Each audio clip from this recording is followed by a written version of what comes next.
I want to get back to the question of the day. Do you dance to the earnings beat? Sarah, definitely more skeptical. David Kostin, Goldman Sachs chief U.S. equity strategist, joins us now. David, we got the beat and raise situation. Do you dance to this beat? Well, I think it's generous to make the statement about earnings beats. I think the right way to think about it would be that on the top line revenue growth, you've had some positive surprises, but they are less dramatic than you've had in the past several quarters, call it last 8 quarters. And the same thing on the bottom line. If you look at the earnings per share results, they are slightly ahead of expectations, but by a lesser amount, a narrower gap than they've typically been for the last 8 quarters or so. So I think it's a kind of modest earnings season in terms of the development. That's how I'd characterize it. And the second thing I would observe is that the market is pricing the economic slowdown. Meaning, if we look at the relative performance of cyclical stocks compared with defensive stocks, that relative performance is consistent with a GDP growth of roughly 1%. So basically, the earnings results and the pricing action would suggest it's consistent with the economy that's kind of moving sideways. So what do you do with that? How do you position around that? How do I dance to the beat that you're describing, David? Well, the way I would look at it is, where is the economic situation getting better? Where are we seeing improvement? We're seeing improvement in China.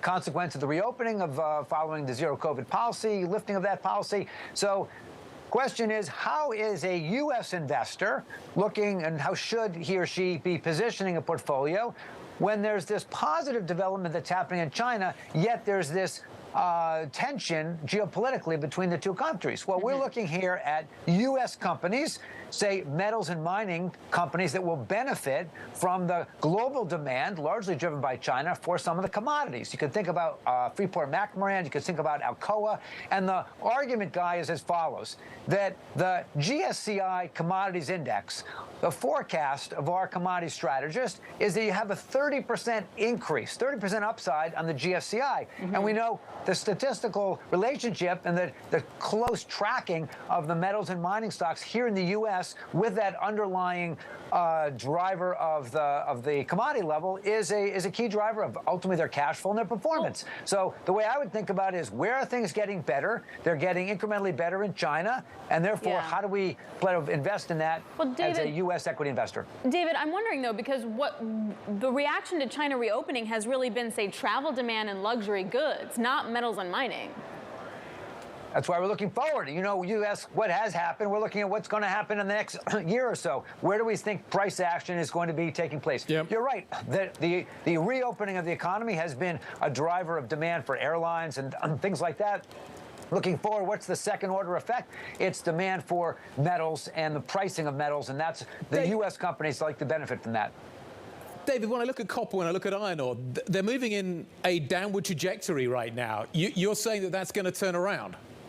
Well, I look with my commodity strategists here at Goldman Sachs, and they're looking at an idea of their increased demand, supply-demand imbalance. You get pricing moving higher, significantly, and that's really what's driving the thesis behind owning metals and mining stocks. They're reasonably valued in this environment, and cash flow generative component. That's the thesis and the investment strategy sort of underpinning our thought process. On the other extreme, if you want to think about the consumer durables here in the U.S., you've had huge moves. They're up almost 25% or so in the last 6 months, well outperforming the index, largely driven by the home building stocks. Home building stocks, you look at the headwind, mortgage rates, 30-year mortgage rates likely to move towards 6.5%, so it's a headwind for that. So we look at price action. Again, what has happened in the market, and now want to think about what is likely to happen going forward. So, David, where does that leave then tech?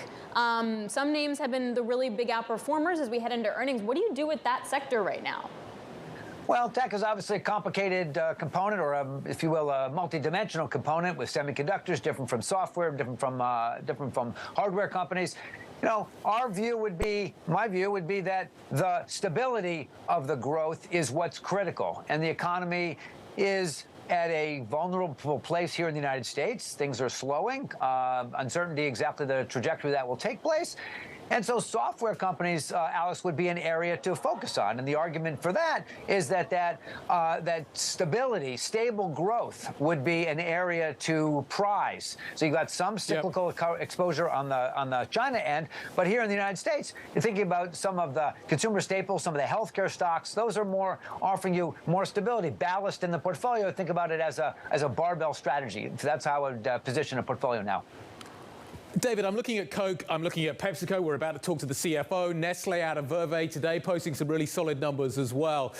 These companies, you talk about the consumer staples, they are able to deliver pricing power at the moment. Do you think that we are reaching the point where that pricing power is going to be eroded because the consumer's not going to take any more? How much more do you think the consumer can take? I'm looking at the confidence data we've just seen as well. That looks pretty rosy in the current situation, but if you look further out, it's beginning to fade.